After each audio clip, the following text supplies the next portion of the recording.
Hola a todos los amantes y curiosos de la historia.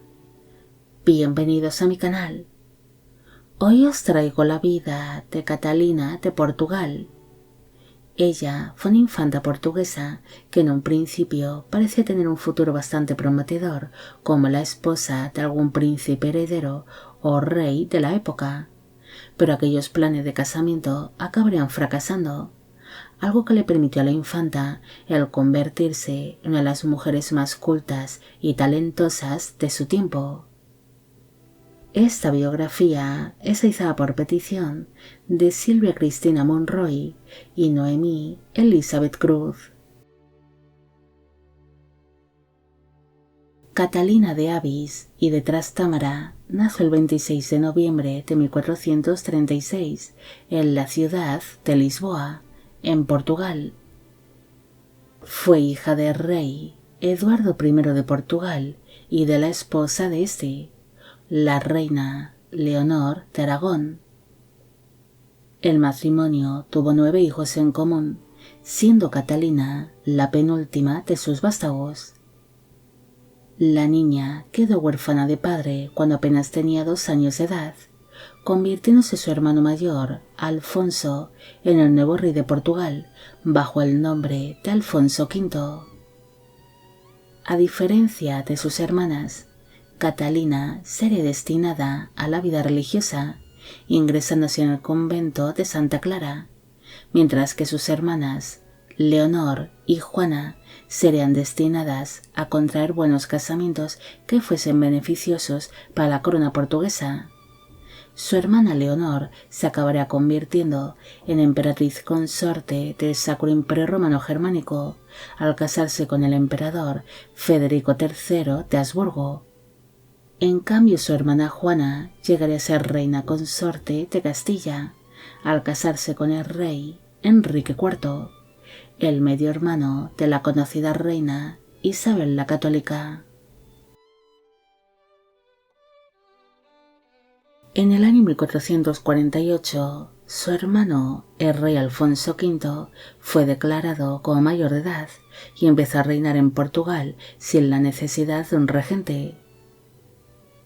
Una de sus primeras decisiones fue sacar a Catalina del convento de Santa Clara y buscar para ella un buen casamiento con el que poder establecer una importante alianza con algún otro reino vecino, quedando así comprometida con el príncipe Carlos de Viana, que era el heredero de la corona navarra, aunque dicho príncipe estaba librando una serie de conflictos contra su propio padre, el infante Juan de Aragón, el futuro rey Juan II de Aragón, el cual había usurpado el trono navarro tras fallecer su esposa, la reina Blanca de Navarra, y se negaba a entregar la corona de Navarra a su vástago y heredero. Carlos de Viana se mostraba a disgusto con aquel compromiso con la infanta Catalina y no deseaba casarse con ella. Él había enviudado de su esposa, la princesa Inés de Cleves, de la cual había estado profundamente enamorado, y se negaba a contraer un nuevo casamiento, especialmente cuando éste había sido ideado por su odiado padre, Juan II de Aragón.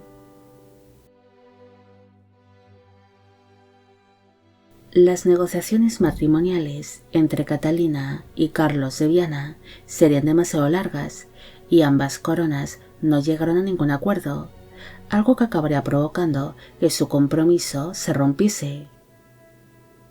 La infanta vivió en la corte portuguesa mientras se llevaba a cabo tales negociaciones matrimoniales y sería descrita como una muchacha hermosa y muy culta, además de que era vista como una infanta testaruda, de fuerte carácter, ambiciosa y muy astuta, siendo muy parecida a sus hermanas Leonor y Juana. Pese a romperse su compromiso con el príncipe navarro, la corona portuguesa siempre guardó la esperanza de llegar a casar a Catalina con Carlos de Viana y convertirla en un futuro en reina consorte de Navarra. Pero finalmente aquellos deseos nunca se llegaron a cumplir, debido a que Carlos de Viana acabaría falleciendo en el año 1461 a causa de la tuberculosis que padecía. En el mismo año en el que falleció el príncipe navarro, su hermano, el rey Alfonso V de Portugal, intentó comprometer a la infanta con el rey Eduardo IV de Inglaterra, quien se acaba de sentar por primera vez en el trono inglés tras derrotar a su rival, el rey Enrique VI de Inglaterra, viviéndose por aquel entonces la Guerra de las Dos Rosas entre las casas York y Lancaster, que se enfrentaron entre sí por el control del trono inglés. Pese a que el posible compromiso entre la infanta Catalina y el rey Eduardo IV era bastante interesante para ambas coronas, el monarca inglés no mostró apenas interés por la infanta, ya que éste no sentía en ese momento la necesidad de casarse y era un gran mujeriego, teniendo para entonces una serie de amantes. Tras ser rechazada una vez más, su hermano, el rey Alfonso V, decidió devolver a Catalina al convento de Santa Clara, lugar donde se dedicó a ampliar sus conocimientos y a escribir, llegando a ser considerada como una de las mujeres más cultas de su tiempo. La infanta se dedicó a escribir una serie de libros donde hablaba de la moralidad y de la religión, además de que llegó a dominar el latín y el griego, llegando a producir ella misma una serie de manuscritos antiguos. Pero por desgracia, la infanta acabaría muriendo prematuramente a causa de una de las tantas enfermedades que había por aquel entonces, falleciendo el 17 de junio de 1463, a los 26 años de edad, en el convento en el que se encontraba.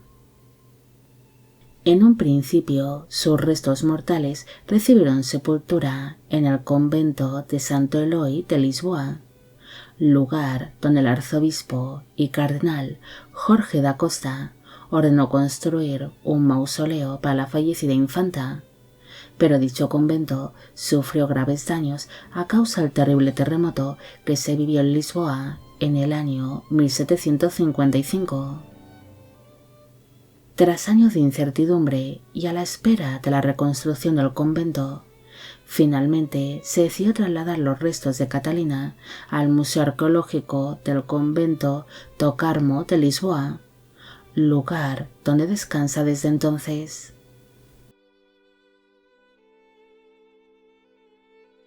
Catalina fue una de las tantas princesas e infantas del pasado que fueron vistas como simples monedas de cambio, pero pese a los intentos de casarla con algún heredero o gobernante de la época, finalmente acabaría sus días en el convento donde ya había pasado parte de su vida.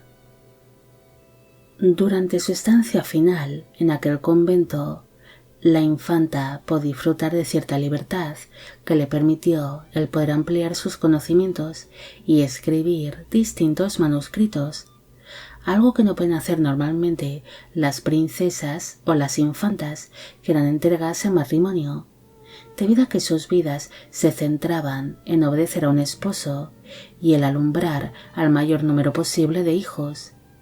En cambio, Catalina tuvo la oportunidad de convertirse en una de las mujeres más cultas de su época, además de poder traducir ella misma una serie de antiguos manuscritos, una tarea que normalmente solo realizaban los hombres.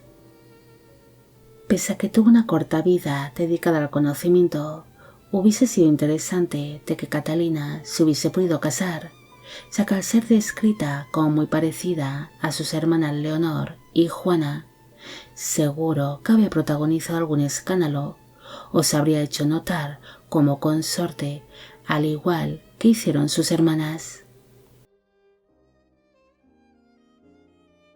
Bueno amigos, llegamos al final de la vida de Catalina de Portugal.